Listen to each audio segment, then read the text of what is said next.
Peace. What's up, y'all? It's your boy, Brother Phil, soul of a nerd. And yeah, how y'all doing today?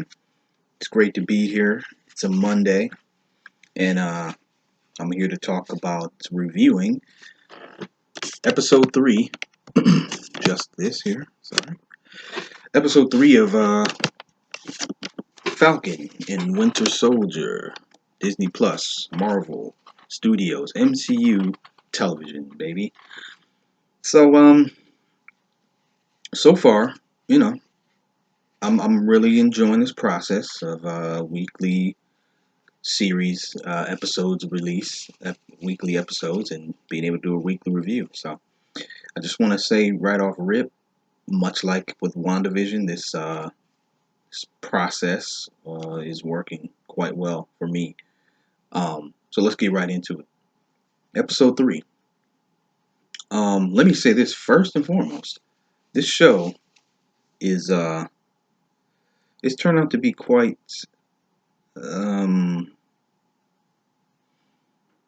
well, things had heard about it really right before it was released. In the last few weeks of WandaVision, there was more reports and stories and news about Falcon and Winter Soldier. And one of them I remember reading was saying that it was going to be pretty, um, I'm paraphrasing. The gist of the article was basically saying that this is going to be a pretty, this show, the fight sequences and the action is going to be pretty, I guess, aggressive or uh, hardcore, maybe. I mean, they were even hinting at like an R-rated, but I don't even want to mention that because even when I read this in other YouTube channels who I saw discussing this topic or this particular report, you know, when they mention stuff like that, anybody, if you're a person reacting to a report, I just think you're reading too much into it because realistically, again, Disney, Marvel, however you want to call it, they're not really about to be doing much that's going to be really considered R-rated on any level, in my opinion, except for Deadpool, which I personally still don't think Deadpool is going to come across as part of the MCU proper. I think it's going to be an offshoot. He's going to be doing his own thing, much like he was doing with X-Men. I don't know why people can't imagine that or want to just buy into the fact that you're going to have an R-rated character in the MCU because the X-Men universe in Fox was PG-13 and then Deadpool came out rated R. You know what I mean? In 2016. So they still hadn't ventured into any rated R material. Then they did Logan and people, but again, that's like a one-off. So it's like there is no rated R content in the X-Men, true X-Men universe. Um, and Deadpool totally blew any consistency of him actually being a part of the X-Men universe anyway, because he was contradicting and making fun of their inconsistencies and all that stuff. So, I mean, I don't mean to be talking about Deadpool, but my point is, Deadpool will be a rated R movie, I'm sure, but it's not going to be, he's not going to pop up in the Avengers or a Spider-Man sequel or Black Panther or Thor or anybody's Ant-Man. He's not going to be in anybody's movie, I don't think, carrying on an R-rated character. He's just going to be doing his own thing, poking fun at the MCU, existing in his own freaking off-world, fourth wall breaking universe. That being said, again, there's not going to be an R-rated level of violence or anything coming on Disney Plus. However, my point in bringing this up is the article again was suggesting that it could be um, Netflix level. I think again was the suggestion. I didn't even really read this article. I was just following legitimate people on YouTube who were citing this article and then having a discussion about it and then reading comments. And some people in the comments seem to have read the article. So, shame on me for not actually reading it myself, but the point is, it didn't feel like something I needed to read because it's not that deep of a thing. The key point to take out of it, though, was that there was a suggestion that Falcon and Winter Soldier might push some envelopes that we haven't seen pushed before. And that is the point of what I'm trying to get to. Episode 3, um, I mean, if episode 1 and 2 didn't do it, which they may, in some ways, small ways, they did. My point is, episode 3 really got into the point where you're gonna have to realize, yeah, this is a hardcore Marvel show. Like, honestly, some of the dialogue and action sequences and violence in the fighting was like, yeah, this. If you really pay attention, like, this is not. It's a little bit of a step up. I mean, Winter Soldier, Captain America, Winter Soldier, Captain America, Civil War, Black Panther to a degree, even the very first Iron Man, technically, there was some images of violence that weren't kid friendly, since people like to give Marvel this kid friendly reputation or whatever. So yeah, but my point is, like, I guess in the spirit of Captain America, the Winter Soldier, this show is coming across very gritty. I guess is the best way to put it. They are cussing a lot. The word shit is being used a lot. Bullshit, shit. They're just saying it. It's like you don't hear that really in a lot of the movies. Um, so that's pretty much a distinction, in my opinion. I mean, I'm not going to go as far as to count the number of times, but I think I'm going to start counting from episode 4. And, I'll probably watch episode 3 again, and I'm going to count. Because I haven't watched episode 3 again. Um, I've realized my technique, because I love the material so much, and because there's things you should be trying to pick up on. This is new format. This is a new medium for the MCU. I watched movies over and over again anyway, for the sheer love of it and catching little things. But because those are movies that tell one story in 2 hours, and then you don't see the next follow up for a couple of years or whatever, this is different. These shows are telling a story week to week. So you really do have to pay attention to things you're seeing week to week. And WandaVision, like I said, made that obvious. Um, yeah, I mean, it's like a first time, like since Agents of S.H.I.E.L.D., where you really have to wait a week and you better be remembering what you saw the week before. Even Agents of S.H.I.E.L.D. was a show because it was, I guess the word is serialized. Like, it wasn't as much connection from each episode. Like, sometimes they wrapped up a storyline in one episode, but these shows, you can tell, are not made to be like that.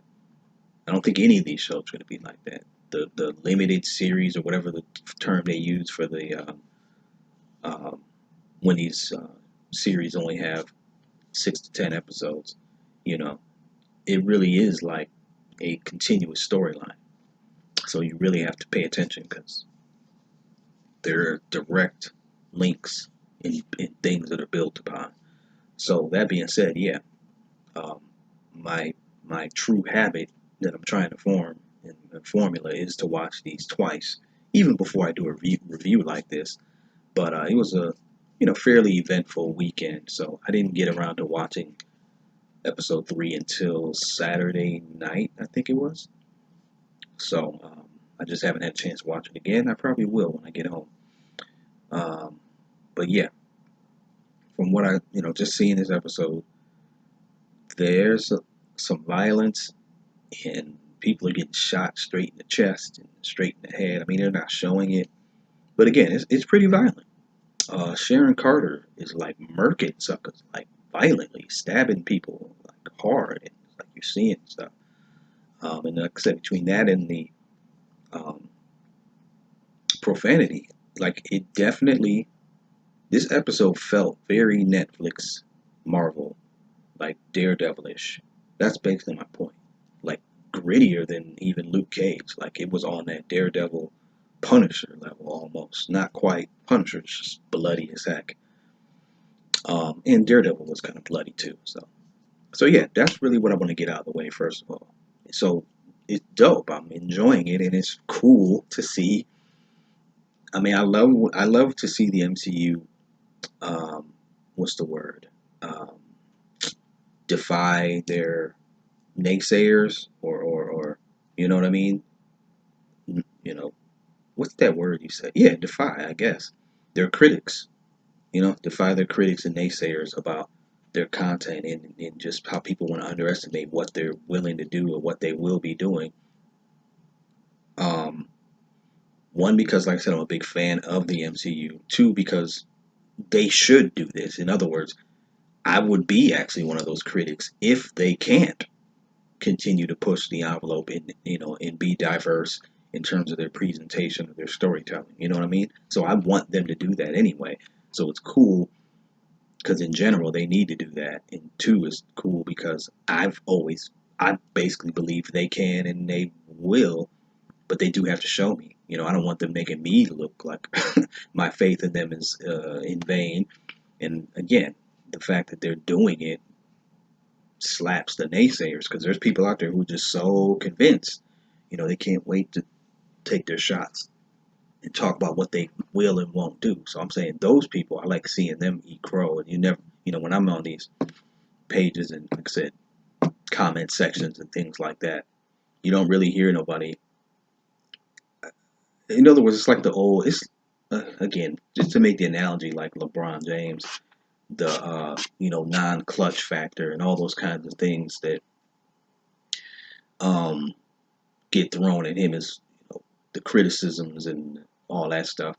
But it's like whenever you see people overcome that and they still achieve despite that, those naysayers never are there to give credit where credit's due. They're just silent, and or they just continue to say the same thing, like they didn't just see that you're wrong. Like you didn't just see him be clutch, or you didn't just see that the MCU does make diverse styles of movies. I mean, it's crazy when I've been talking to people about as if like Black Panther, Thor Ragnarok, Doctor Strange, and Ant Man and Captain America Winter Soldier, all had the same tone. I mean, come on now. No, they don't.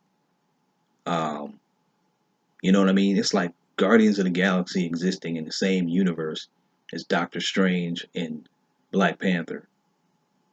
Those are some different movies, or even Spider-Man: Homecoming. Compared to Black Panther. Come on. So in the same sense, like thinking that these shows aren't gonna bring anything new. That's all. I'm trying to say people want to. Well, it's just gonna be some of their kid-friendly comedy again. No, no, it's not. First of all, WandaVision wasn't. Um, it wasn't kid-friendly comedy. Before you question, I mean, of course there was comedic elements. Nobody's denying that. But watch your freaking words. What was kid friendly comedy about WandaVision, okay? What's been kid friendly comedy about these 3 episodes so far? Which, by the way, just dawned on me, we're halfway through. It's only 6 episodes of this show. That's crazy. So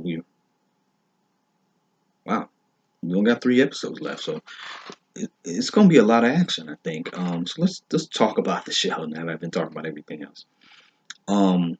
Bringing back Zemo, dope. He he. I mean, I've seen several comments over the years, and again from people who I respect and am a fan of, or in the world of movie reviews, and especially like the nerdish comic book, whatever you want to call it, genres and things,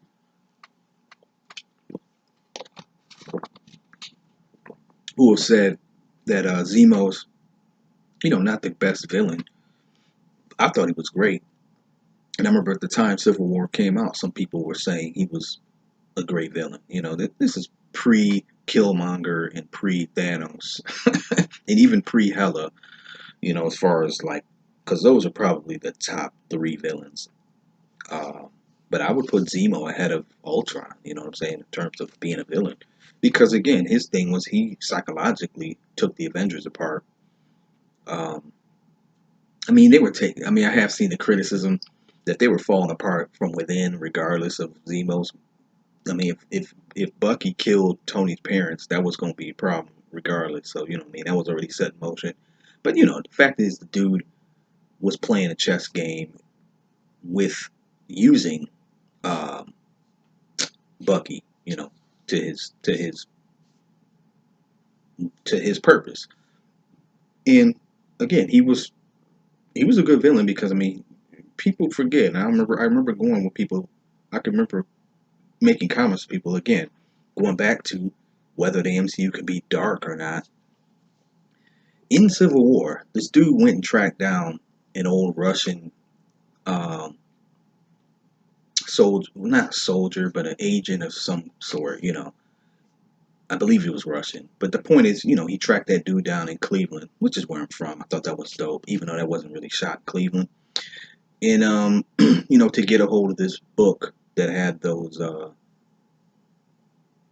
well, it had information on how to get into Bucky's head and all that stuff. The little ledger book, whatever. If you remember, he hung this dude upside down over a sink, like a laundry sink, and turned on water, man, and then let the water rise and drown this dude. That's pretty freaking violent. I mean, that's dark. That is a dark, murderous activity. I mean, I don't know. I don't know. It doesn't get a lot worse than that to me. So my point is, this dude was doing things like this to get what he wanted. So I mean, he killed the doctor who was that he then posed as. um, didn't have a problem blowing up an embassy, UN embassy meeting and killing T'Chaka. So he's a bad dude. Then you find out, he has a military background in Sokovia. So yeah, bringing him back into this series, in this episode, obviously I knew this going in, and that was one of the things that excited me. It literally was probably the number one thing that excited me. I mean, it made sense if they're gonna bring this guy back because he did seem underserved and had more potential. The same way I feel about Claw. You almost wish you could do a prequel, something to bring Claw back.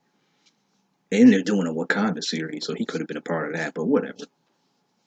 Um, yeah, so knowing that he was going to be brought in the show, it's like, yeah, perfect. These are guys who were directly connected to him. Well, Bucky definitely from the Civil War movie.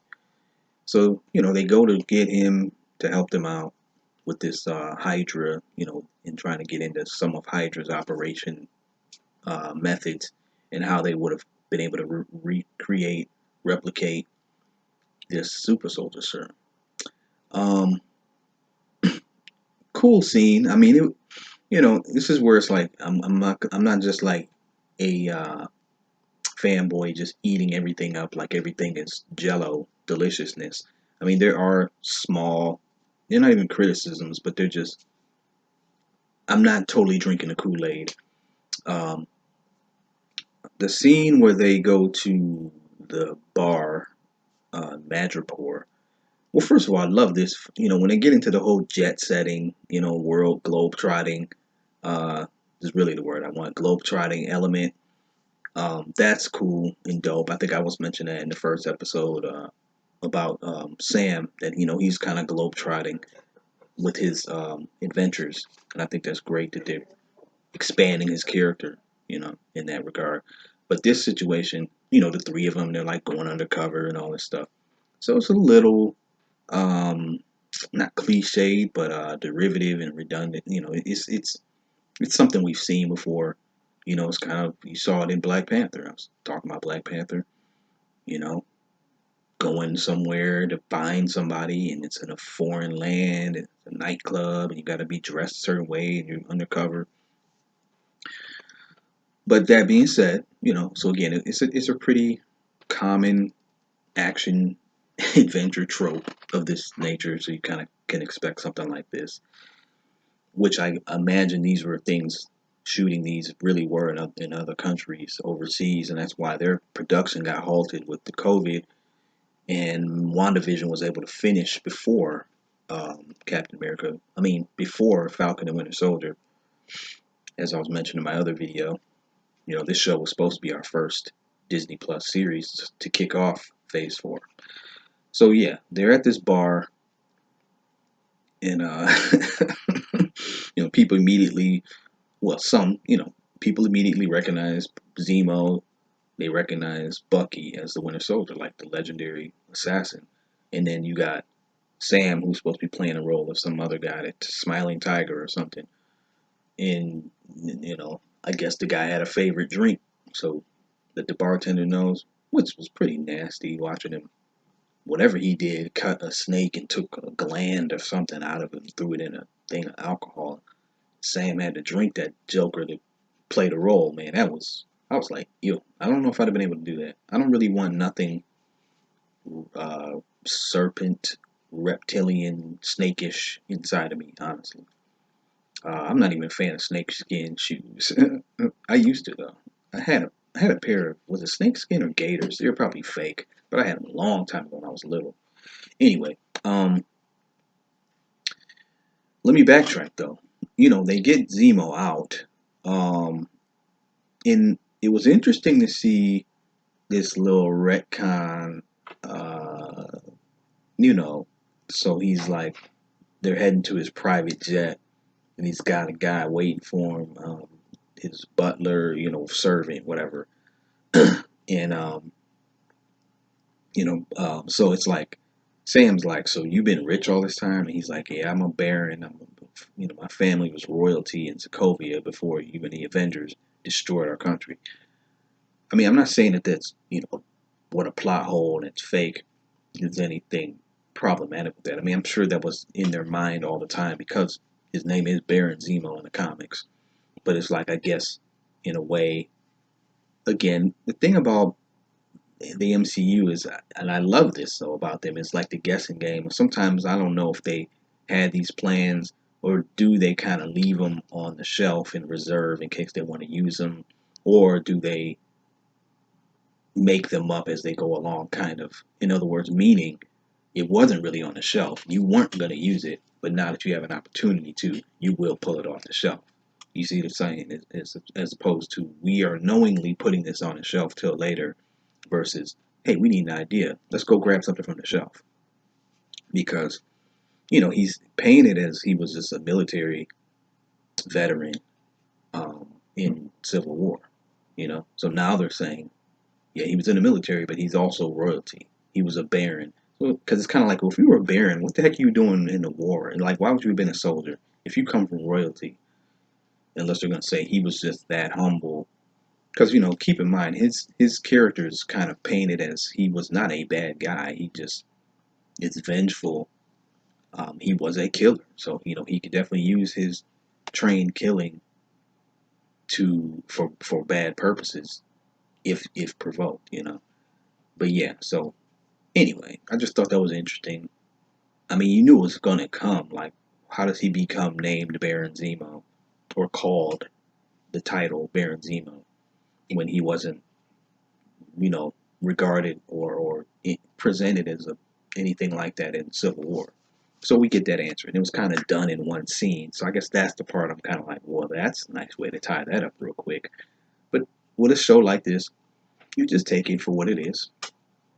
I didn't really have a problem with it. I just, it's kind of like, really, just that quick. You were a baron. You were from royalty. Oh, okay. Just and then, but from that moment on, it's like his character takes on a different vibe, which I liked because it did come across like this guy, is world traveled and wealthy, and what I'm saying, has the level of sophistication, and he wasn't just a genius. What's that word? Mercenary type, which is what he came across in the Civil War. So it's always good to get different layers to your characters. And he's kind of navigating this world, this underworld process for them, so that's believable. Because obviously he did a lot. Well, he already had been exposed to a lot based on his background, and I guess in the time from Age of Ultron to Civil War, which is, I guess theoretically a year in the MCU timeline, he really dug in deep with the underworld. Like, he did a lot of research to be able to pull off what he did. So they're in this city, and shout out to the wink and nod to the fan service of him throwing on that like parka jacket with the fur. I mean, as soon as I saw him do that, I'm like, yep, yep, yep, there we go. And then, of course, they took him somewhere to grab his weapons and things like. And then he gets his mask. The purple. Usually, it's like more of a magenta color, but whatever, it's purple. So all of that, we finally get to see that. And while I'm talking about that, let's give them props on costume design, which the MCU is like pretty much flawless. I mean, have they had any? Please let me know. Comment in the comments. Have they had a bad costume design yet, aside from the Captain America suit in for the Avengers, the original 2012 movie? Which you notice they almost understand that it was corny, and they've somewhat subtly taken shots at that, and they've never gone back to anything close to that. They even have a kind of an out in explaining it because they say Coulson had something to do with designing it, so it was a little bit of a throwback to his 1940s outfit. So maybe that was all done on purpose, because part of me just thinks they took a shot at it, it didn't work, and they just kind of quickly turned the other direction and like came up with a reasoning as to why it was looking like a little cheesy. But yeah, that's really the only one I can even think of. I mean, even like Wanda's new design from WandaVision looks dope. Doctor Strange, Black Panther, Thor's always looked dope. So, Falcon, Ant-Man, all of those translations to real world. That's why I can't wait to see X-Men. See what they do with the X-Men, since many of them have unique looks. I mean, the obvious is Wolverine. It'd be great to finally see some version of him in his classic look. Same with Daredevil, but the Netflix Daredevil looks dope. Anyway, so let's fast forward through here. They meet this lady. You know what I'm saying? Like I said, so it's one of those scenes that you just see that in a lot of movies. Like it just felt, I don't know, John Wickish, or just, I can't even think right now. But there's plenty of movies where you got somebody meeting with uh, a connect within the underworld or whatever, who's a middleman for somebody who's unknown and unnamed, who's called the power broker. And then something happens, it trips up their cover, it's blown, which in this case was Sam's sister calling him. Sarah's her name. Yeah, I love that name, by the way. And yeah, so I mean, that was a cool scene. I mean, I was kind of like, why would her calling him Sam just throw them off, though? But I guess he was doing a good job, though, at first. It was funny. Yeah, that's where it's like, again, not comedically funny, but, situationally funny. How he was trying to play it off, and he's like, that's right, yeah, sure, I'm going to kill him. I'm definitely going to kill him. Or something like that. So just go back and watch that dialogue. It was funny, like how he's trying to turn what she's saying into like sounding like he's a criminal. He's like, "Well, you kidding? No, I'm killing that dude," or whatever, something like that. Um, Even though she was using the killing something figuratively. So cover's blown. They're out in the streets shooting out with these people, and out of nowhere, they get a little bit of aid from Agent 13, aka Sharon Carter. Uh, Great, reintroduction of her. Um, I don't know. I just like their casting, and I like the dialogue, the way this show is being written. Which, by the way, I recommend you read an article that I just read last night. Malcolm Spellman, who's basically the creator, showrunner, executive producer, and head writer for this series, and his little story of his path to land here at Marvel, and him being a old comic book fan, is really impressive story.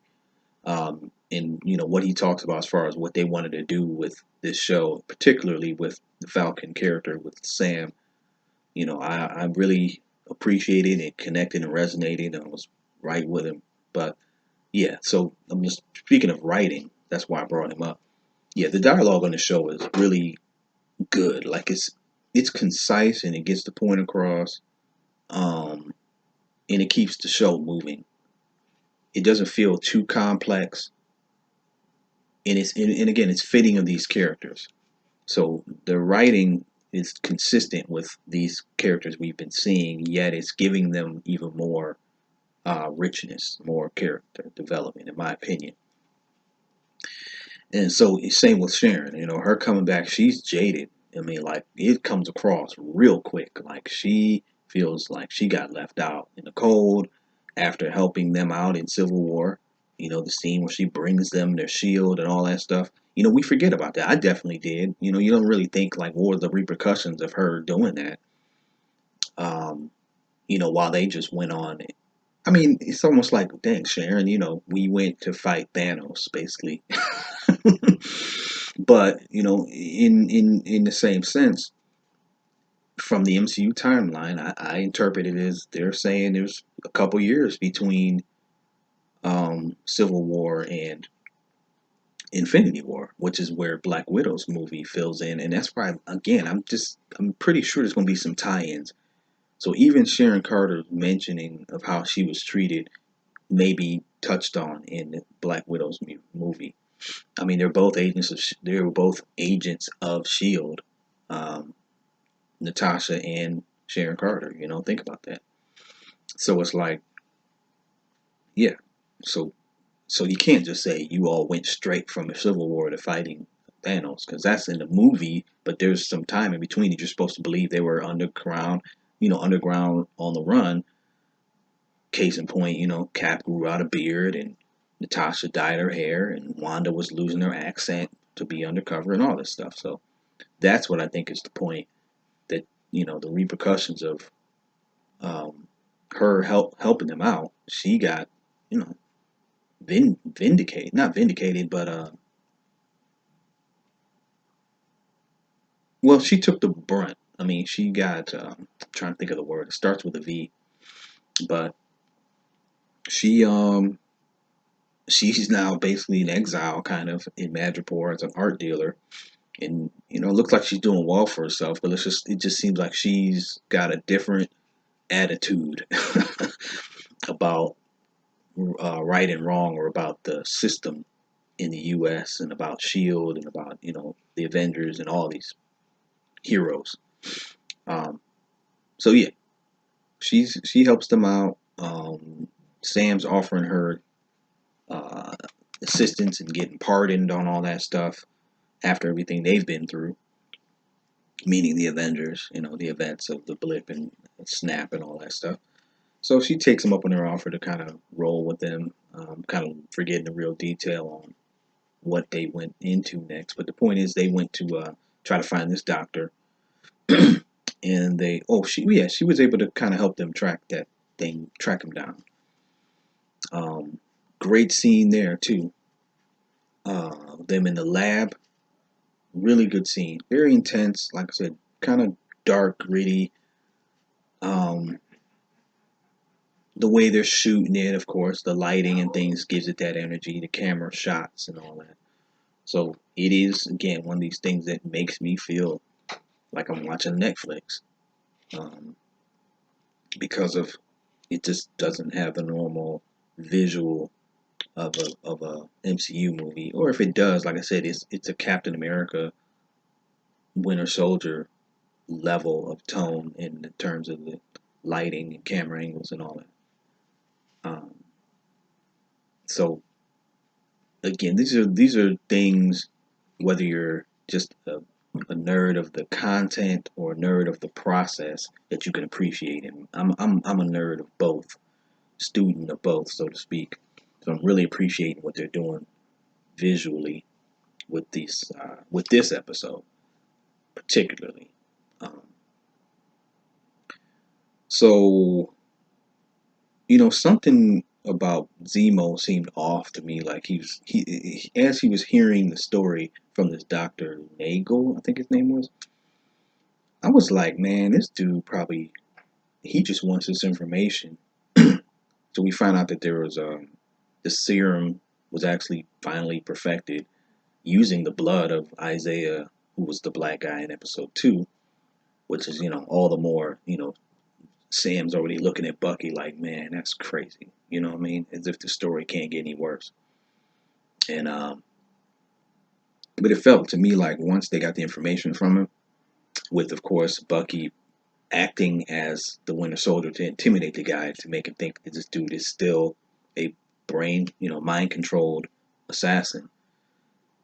But eventually, they end up Zemo shoots the guy anyway. And so to me, I was like, he got the information he wanted and then shot him. And that felt a little fishy because right around that time, um, the trailer that they're in gets attacked. Someone shoots a missile at it, and so here becomes the first little piece of mystery. I'm going to say it's like, who's connected to that? So I got a couple theories. I mean, one is Zemo. I think Zemo could have been setting that up. I mean, can you really trust this guy? I mean, let's face it, he probably still wants to exact some kind of revenge. Probably wants a hold of the super soldier serum himself. You see what I'm saying? So once he got the information he needed from this guy, because he probably obviously being in prison, he doesn't know. So this was like information for him that he wants to use for his purpose.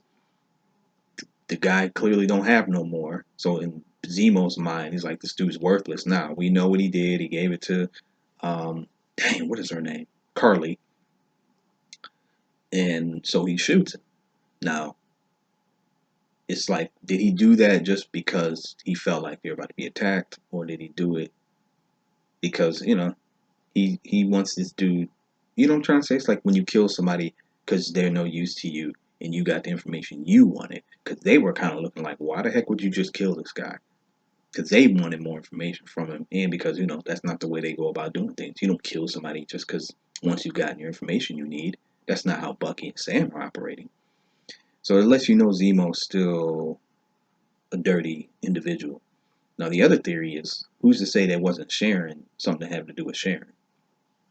The reason why I say this is because um, and I just found this interesting. They run out of the trailer. It's being blown up and attacked, and they're running around. And then she ends up telling them, "Go on ahead," basically, and um, I'll kind of watch you guys back. So again, she goes into murder mode, just murking suckers left and right. Or was that before they went in? The point is, she was doing quite a job of killing suckers, and I can easily see this being a case of she's killing suckers to cover her tracks if she's up to no good on both ends. See what I'm saying? Either one of them could be affiliated with this attack, but of course they're killing the guys they've hired to come and attack this to make themselves look like they're on Bucky and Sam's side. Hey, they were attacking me too. You know what I mean? And I'm defending myself, so I'm with you guys. I'm in the same situation you guys are in. So both of them could have been playing that role. And to take it a step further, well, see, I thought Zemo at that point was going to abandon them. But then he went and found a car, and he ends up pulling around the corner like, hey, here I am. Come on, get in. And I think they're still looking at him like, bruh, that was kind of messed up what you did back there. So maybe they're getting a little leery of him. But he pulls up to help him again, like, let's go. So that threw me. I was like, oh, okay, well, maybe it wasn't his moment where he's showing his true colors. But it doesn't mean he still won't. And at that moment, Sharon's kind of like, yeah, you guys go ahead. I'm just going to stay behind, something like that. And you see her go to another car. There's a woman, I think, who was holding the door for her. And she goes and starts saying, yeah, we got trouble now, something, something, something. And she gets in the backseat of the car. So you see what I'm saying? So what is she talking about? So episode 4 is going to be interesting because what is it she's so concerned about with that attack? And it's new. It could go in several ways.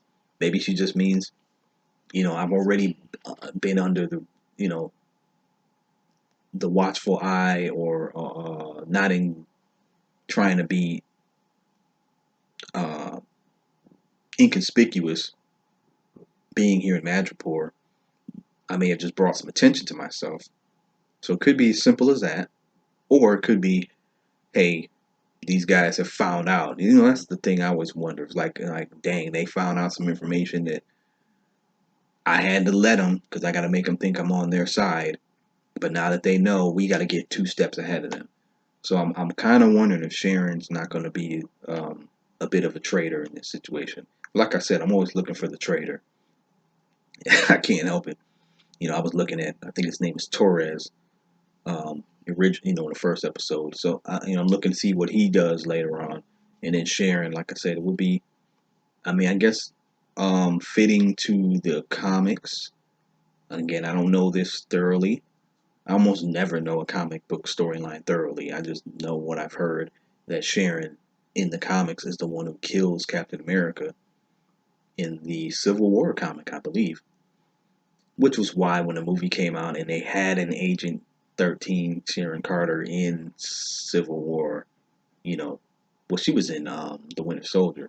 Ever since she was introduced in the Winter Soldier, I saw it all the time. People are like, "Oh yeah, she's gonna kill Cap," and I'm like, I don't know what you're referring to. Hey, maybe she will, maybe she won't. It never looked like that to me, especially since I know the MCU just is never. I don't know why people don't learn.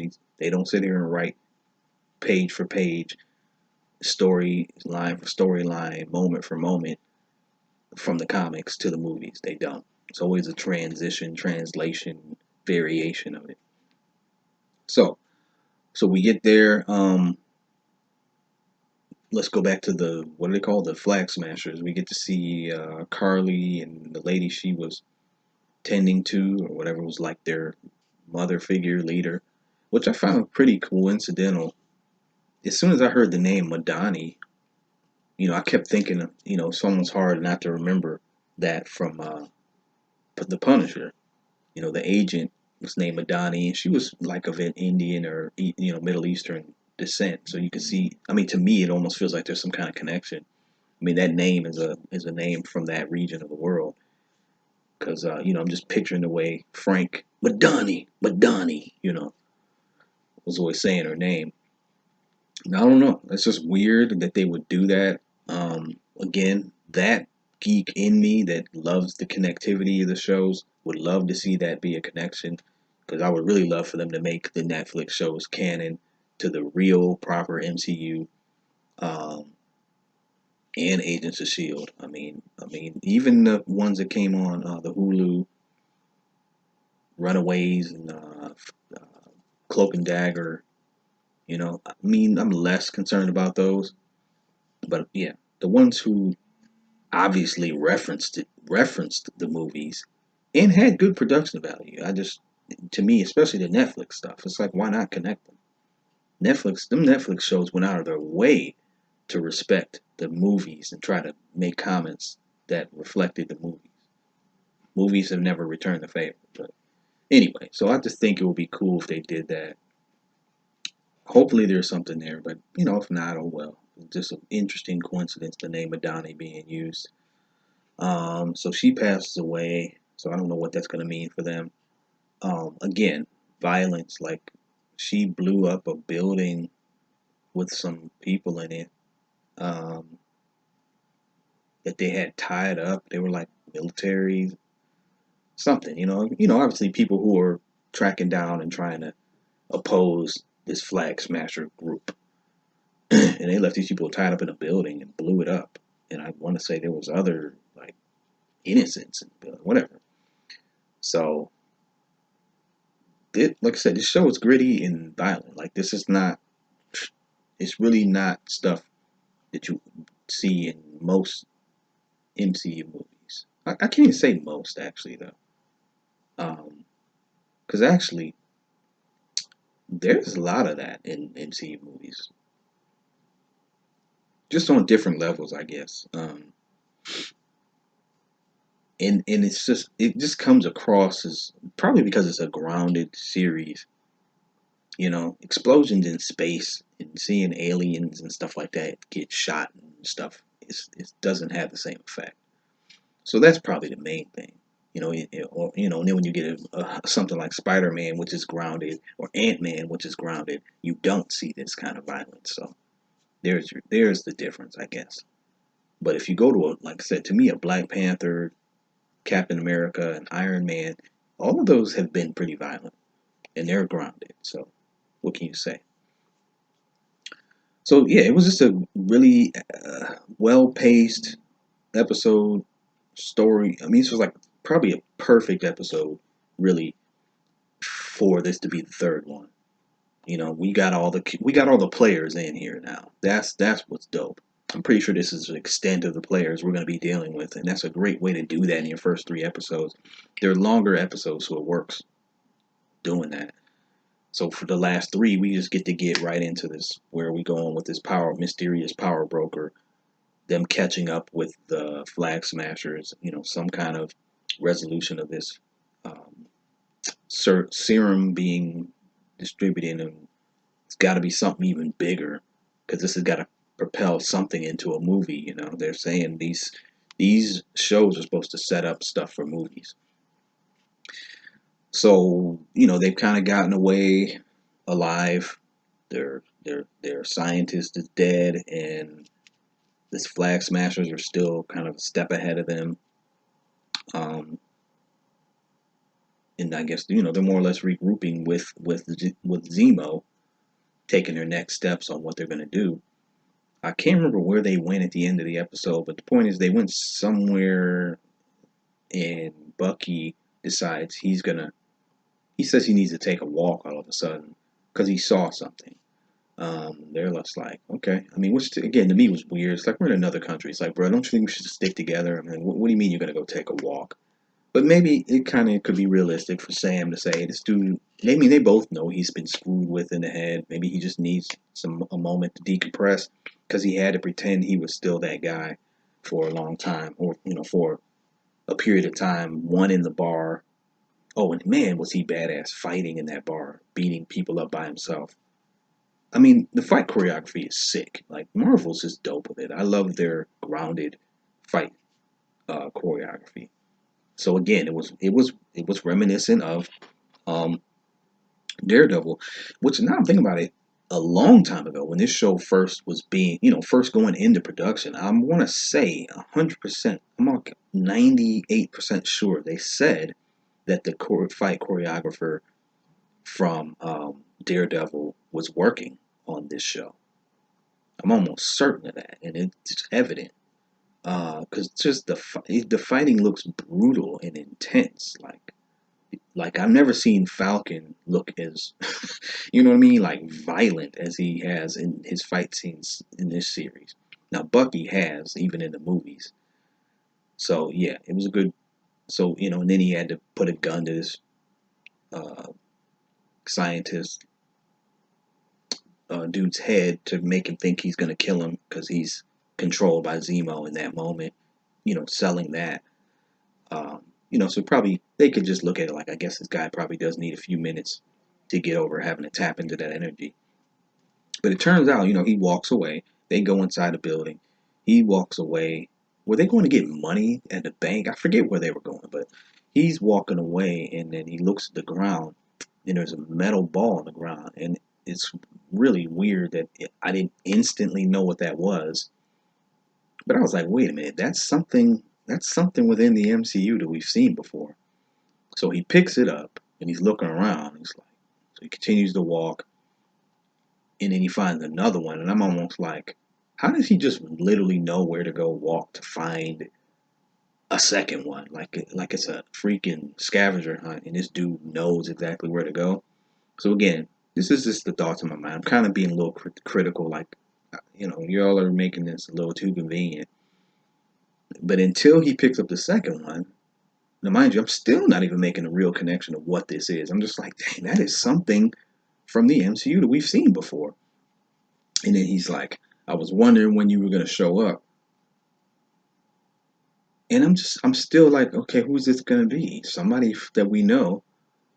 My dumbass. I mean, not even thinking. And the saddest part is, my daughter bought me one for my birthday in 2018. I believe it was 2018 or 2019. It was probably 2019. A bracelet of this, and it's those are the things from Wakanda. So he turns around, and boom, there's dang, I had to look up what her name is. Ayo. Ayo. Ayo. Ayo. That's one of my favorite sayings, actually. Yo. But anyway, yeah, so it's Ayo from the Dora Milaje. Nice cameo. Like, what? Just standing there, badass. So then it's just like, oh, the freaking, yeah, this is their technology, the balls. Like, I have no idea how I could have been stupid enough to not immediately know that's what that was. And even now, as I'm thinking about it, his arm is made out of vibranium now. So maybe there was some sensory that, magnetically he could feel that there was a piece of vibranium around. That's how he just immediately saw the one, and then he can be attracted, magnetically to the next one, somewhat. That makes sense. I mean, that's how I would explain it, because he did just like literally walk right over to another spot and pick one up. So yeah, boom, there she is, and she's like, "Where's Zemo?" That's the end of the episode. Nice badass ending. So episode 4, if she's bringing some more of the Dora Milaje, that's gonna be sick. Because what are they gonna do? You know what I mean? They're gonna fight the Dora Milaje because they know they have to keep Zemo protected. I'm suspecting there's gonna be some set hints or some variation of that kind of conflict, a little short fight, and Zemo's probably gonna get away while they're doing that, like, because I don't see the Dora Milaje backing down or being talked out of killing this dude, and then Bucky and Sam feel like they got to keep him around for the time being. So that's going to be an interesting little conflict in episode 4, and I just love incorporating the history. It's very realistic. You know, Wakanda has intelligence. They got intel and scouts and spies themselves. So they didn't find out this dude's walking around out here after he killed their king. So they're not on this. They don't give a crap. It's like it's time to handle this dude. So there it is. They're there for him. And it's going to be interesting what happens from here. So good episode. Great episode, I would say. Like I said, my favorite one so far. It's just moving into action. Like, um, not really a lot of, giggles or anything like that. If you're a person who has a problem with that kind of stuff. Why did I lose my lights? Anyway, this is a nice little vibe. Um, I would give this one, if I'm giving it a score out of 10, another, I'll say an 8. I don't know if I've seen a 9 yet. It's got to be a really, I'm going to keep saying 8. I'm going to reserve a 9 for like a really phenomenal episode. I believe it was episode 4, 3 or 4, no, 4, episode 4 of WandaVision, where we got the backstory on um, Monica. That was an episode that made me, you know, really excited when I finished it. Um, episode 3 was kind of like that too, but only towards the end. So far with this one, I haven't had that kind of feeling with this series yet. But these have been good episodes, very good episodes. None of them have been bad. So I'm going to give it an 8 for now. And I think episode 4 has the potential to be that 9. You know what I'm saying? So thanks for checking me out. I'll be back soon.